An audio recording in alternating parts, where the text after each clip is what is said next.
እስከ ዛሬ ሲናፈቅ የነበረው ቀን ደርሰዋል። እንግዲህ ሩቲና አይሚዬ መቼ ነው የሚገናኙት? መቼ ነው አንድ ላይ የሚመጡት ብለን ብዙዎቻችን ስንጠብቅ ስናፍቅ ነበረ።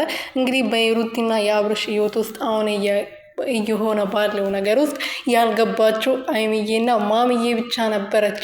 እስከዛሬ ጋሽዬም ገብተዋል። ሁላቸውም ገብቶ ለማስተካከል ሙከራ ሲያደርጉ ነበረ። ግን ከነዛ ውስጥ አይሚና ቡቡዬ እስከዛሬ ድረስ የእነሱን ህይወት ለማስተካከል አልገቡበትም። አሁን እንግዲህ የመጨረሻ ውሳኔያቸውን ለማሳወቅ ወይም ደግሞ ለማየት እስቲ እኛን ሞክር፣ ዝም ብለን እንዴት ወንድሜ ከሚስቱ ከሚወዳት ሚስቱ እኛ በጣም እንወዳታለን። ሩትዬ በልባችን ሁሌ ትኖራለች።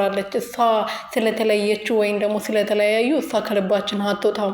ሌላ ሴት ልንቀበል አንችልም። የወንድማችን ሚስት አድርገን ሌላ ሴት ወደ ቤታችን ወይም ደግሞ ወደ ልባችን ማስገባት አንችልም ብላ ተናግራለች አይሚዬ። ሰላም ሰላም ቤተሰብ እንዴት ናችሁ? ደህና ናችሁ ወይ? እኔ ያለው እግዚአብሔር ይመስገን። በያላችሁበት ሰላማችሁ ብዝት ትርፍርፍ ይበልልኝ። እኔ ውድና ወርቅ እንቁ የሆናችሁ ቤተሰቦቼ እንግዲህ ምን ልላችሁ መጣሁ መሰላችሁ?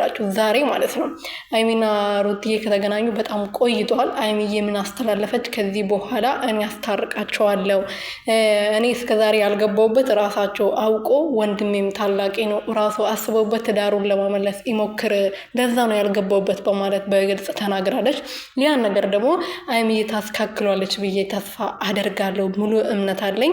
ምክንያቱም እስከዛሬ ገብታበት ስለማታ ከዚህ በፊት አይታችሁ ከሆነ ሩቲ በጣም ይዋደዱ ነበረ። በጣም የሚቀራረቡ ጓደኛ ማቾች ነበሩ። እንደ እህታማቾች በጣም ብዙ ቪዲዮዎችን ብዙ ነገር አብረው አሳልፏል።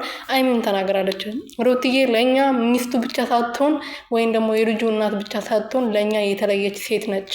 ወንድማችን የቀየረችልን፣ እኛን የቀየረች፣ ወደ ሚዲያ በአንዴ ሚዲያውን ያነቃነቀች ሴት ነች በማለት እንግዲህ አይሚዬ እንቅጩን ተናግራለች ማለት ነው። ይሄ ንግግር በቃ የሚጠብቀው ብዙ ሰው የሚጠብቅ ንግግር ነበር ብዬ አስባለሁ። አይደለ ቤተሰቦች? ይሄን ውዶች